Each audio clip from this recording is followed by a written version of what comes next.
ojjukire buli kye wasoma. Olugendo lubadde lunene kuva mu nasalo tuuka kati lubadde lunene naye bagabiri.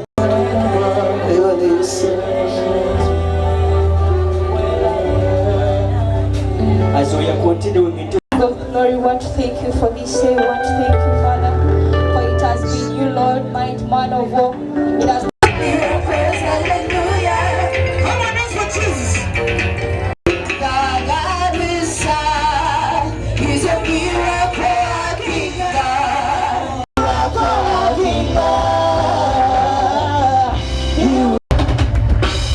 give them a big hand clap.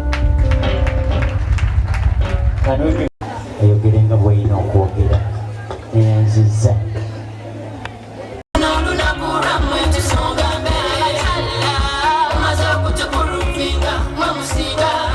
children are starting from here. Munzikirize Just believe bakwise nga temunnakola bigezo. so that I wish. Thank you, Jesus. Thank you for the love. Thank you, Holy Spirit.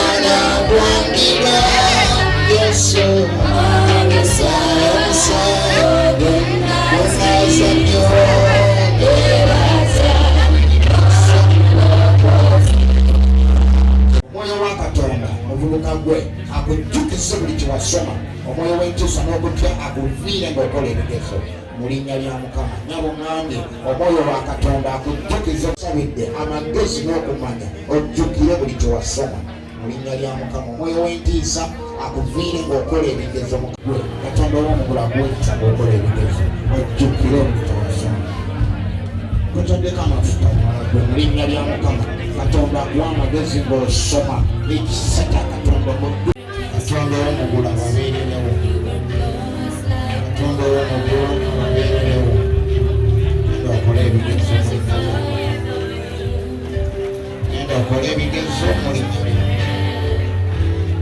Akabasu.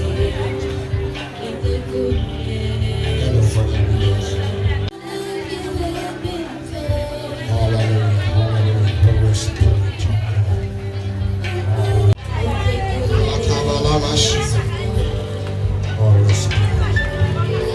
Been faithful and good to teach our children. These students that are here, your tomorrow's Uganda. If we are to have a beneficial Uganda, we need someone that is educated. We need someone that fears the Lord. We need someone that is careful. One of the reasons as to why we're here, our dear teachers, through the experience God gave them, to put something in your life. It has been spoken that some of you have spent 7 years. Some of you have been here for 5 years. No problem. Whatever time you spend here, God is going to reward you. God is going to compensate you with wisdom. Ne government kubanga etubeereddewo ebiseera ebyedda gavumenti teyatuwanga bitabo amasomero ga private ku luno gavumenti ffenna yatuwadde ebitabo tukubireko gavumenti mu ngalo ebitabo bya new curriculum byonna senior 1 to senior 3 be baabituwadde n'ebya senior 4 baabireese dda bye tugenda osikosa omwaka ogujja awo tukakubireko mu ngalo kubanga luli badde nga bizinaye ku luno batuwadde ku ki ku bitabo kwe tugenda okwongereza tasobola okukwatya kutoba bumbowa at least batuwadde entandikwa tugule ki ebya kubanga ebitabo ebikadde byonna kasaba abazadde baffe omwana tomukomya mu senior 4 n'ogamba nti naawe osomyeko ffe tetwasoma tetuliiwo ebyo byali bigambo bya dda kubanga wootaasoma n'ofuuka ki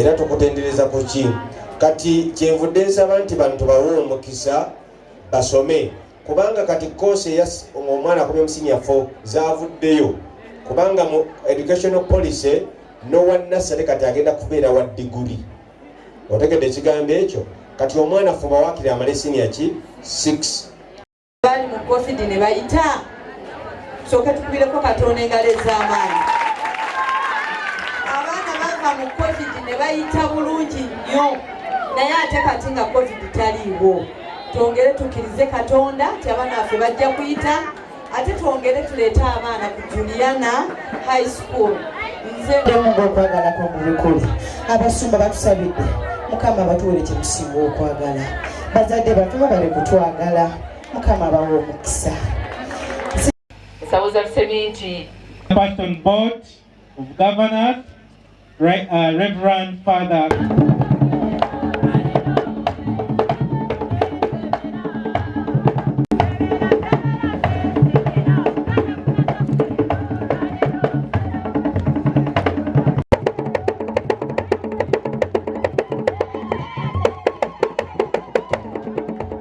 otandika obulamu oba olemeddwa okukola bizinesi ng'olemeddwa ensi ekukubye ng'osoboleko ne PS owa Ministry of Education bwe bahedi teacher nga ayongedde okunzijukiza tumukubire. So badde nsaba abakyala abali wano olwaleero omulamwa gwa kuzimba ssomero n'okulaba nti n'abaana baffe okubasabira okulaba bakola obulungi. So nze n'ettafaali eryange enzija okuwa head teacher kwongera ku ttafaali eririwo olwaleero naffe ng'abazadde badde mbasaba twekolemu omulimu olw'okuba essomero lino lyaffe sirya minisita sirya head teacher lyaffe ng'abazadde. Ntambudde mu masomero ag'enjawulo ng'olaba abasomesa beekolamu omulimu ate nga mu masomero ga gavumenti bati ffe ng'abazadde tusobola okukwatira ku essomero tulabe nti abaana baffe basoma obulungi. N'abaana abali wano basibira entanda okusoma gwe musingi gwa Uganda. Bw'oba tosomye toyina kyosobola kwekolera. Mu generation eno gye mulaba muve ku enaku muve ku obudde oba those days nga abazadde baffe nga basobola ng'osobola okuba nga tosomye ate n'okola ate n'ofuna ku ssente. But these days nga bwe muziraba embeera mbi abantu banoonya ssente. Bw'oba tosomye nga tolina musingi gwa kusoma tosobola competinga okulaba ng'okompitinga mu nsi eno Uganda nga bw'etambula nga bwe mugira betambulira ku yiriyiri. Omwana waba tasomye aba tasobola kola ki kubeera ku level. Abaana basobola okugamba nze we basisomye nsobola okukola nga taata wange afunye ku ssente nga tasomye. No, tusome tumale okusoma obeere ng'olina digiri ng'ogiyina mu nnyumba awo otandika obulamu nti oba olemeddwa okukola bizinesi ng'olemeddwa ensi ekukubye ng'osobola okudda eri n'ofuna ekipapula kyo n'onoonya ku mulimu. So entanda gy'ensibira abaana baffe abato tusome.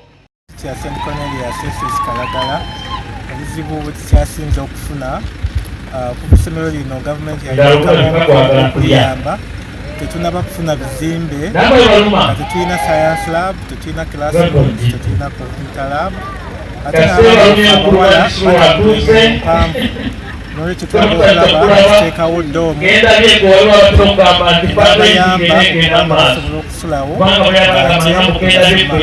twebaza nnyo minisita nti agambye agantuyambako okulaba nga essomero lino lifuna ebizimbe okugeza nga science lab computer lab ne classroom kuba abaana bwe bali bangi naye tetulina we tubateeka ate era n'atuyambako okuzimba